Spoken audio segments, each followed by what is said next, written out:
Lord, here they come. Yeah. Going to be our part 2 here of our little series we've got going that's going to help us utilize some supplementation, some food choices to give us an increase on our hormones to help promote growth, the immune system, and just general overall health and well-being. So the last part there we touched on some vitamins and nutrients that will help promote testosterone and free radical testosterone. And so today we're going to touch a little bit on estrogen and how to mitigate a lot of these. Right, so obviously, disclaimer, I am not a doctor, I'm not a medical practitioner, anything of that sort. All this information is just pure information. Just not even going to take it as research. This is just for your entertainment. Subscribe to YouTube, you'll see what I mean. Righto, so estrogen is not the devil. Men also need estrogen. Same way that women need some form of testosterone, men need estrogen. Far too much have we seen PED users absolutely crush the estrogen for the effects of being quote unquote dry. Hate that term, but that is what's being used. So in turn with doing that, they're hurting themselves more ways than one, and the risk versus reward ratio blown right out. So this is going to be our continue on from our stack that's not only going to help our natural athletes but also our PED users. So line up. Men need estrogen to feel good, increase libido, and it's also a major supporter in our immune system. Hence, when you'll see those guys crushing their estrogen, that tends to be the time that they'll get the man flu, as you want to call it. Now, estrogen, you feel like you're in a bulking stage and you get that big watery, whether it be, just eating junk or whatever.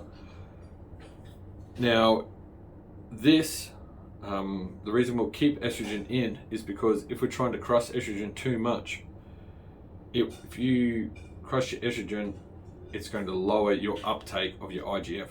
So keeping estrogen at a mitigated level there, it will increase your IGF, which is your insulin growth factor.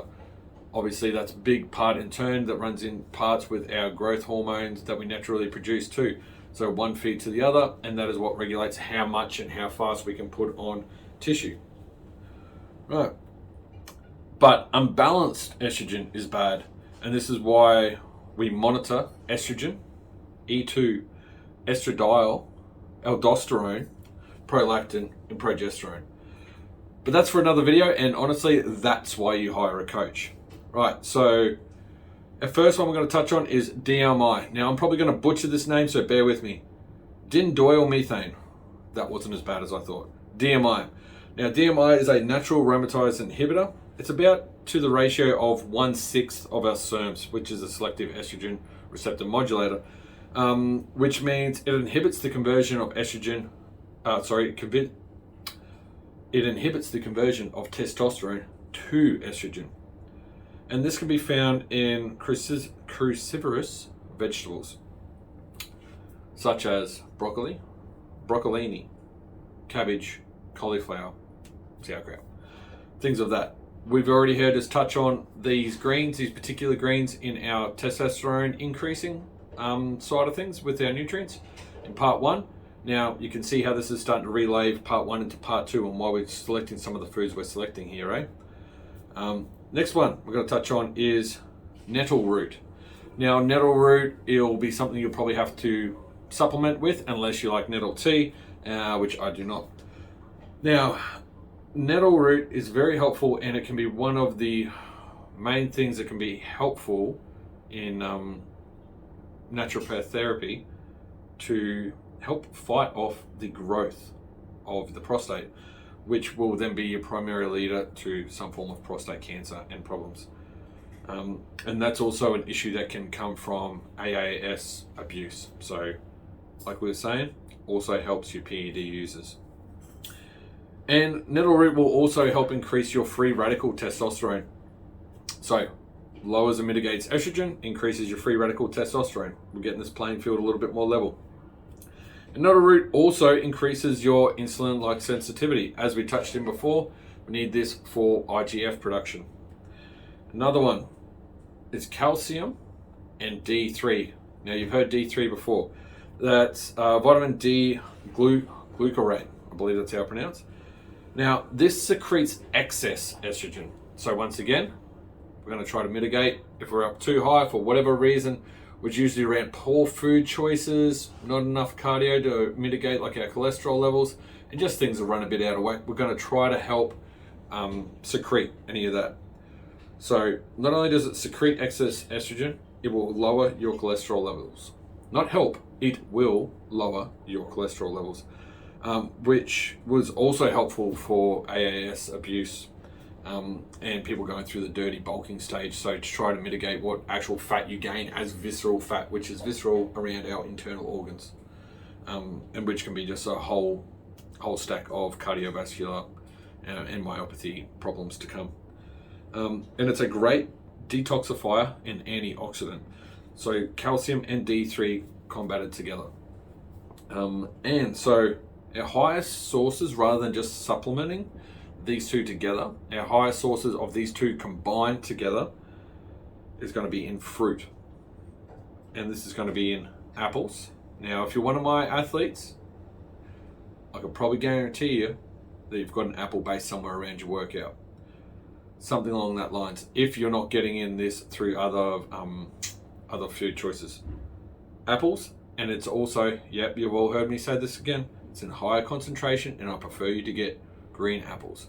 That's another reason for it. Also, not to mention the green apples, on another side tangent here, creatine. Besides steak, creatine's up there with your, green apples are up there with your creatine intake. Why supplement when you can get this thing for food? Nutrition is fuel. Oranges, now we already touched on why we're going to include some form of orange or a pineapple in there, because that's also going to help with our vitamin C, in which intake our increase of free radical test. Grapes and cherries are also good ones to help there.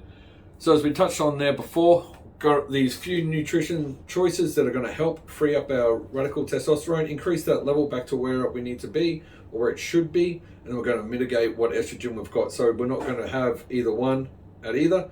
High test, you might think, be freaking great. Low estrogen, yeah, I'm going to make those gains. That's not how that rolls. You're crushing your IGF-1 production down here, and also you're going to leave your back door open there for getting illnesses and just general libido crash. Now, other way around, thinking, okay, I'm going to feel great on estrogen, IGF-1, awesome. I'm just going to eat shitty foods. I'm not going to be worried about my trans fats, sugars, anything that's going to be conductive in that way. That then is making your testosterone low. So you're lowering your anabolism in your body. So it's a matter of getting this ratio. That's how we're saying on, and that's just a bit of a basis how I guess coaches and nutrition-based coaches kind of pick and work through everything. Now, it's not always going to be best to just be like, let's supplement with all these things. We're going to try to get different food selections throughout the day to utilize throughout, because that's the way we're trying to use food as fuel, and we're trying to use food as medicine and just a preventative, and also improve our health and well-being. So once again, guys, thanks for that quick little vid. Hopefully it's been somewhat informative. You want to know any more, you know where to find me on my socials at Powerhouse Physiques. It's the guy that's like, boom, back double bicep. Right up, thanks guys, and remember, keep grinding to be better than yesterday. Yeah, here we come. Here we come.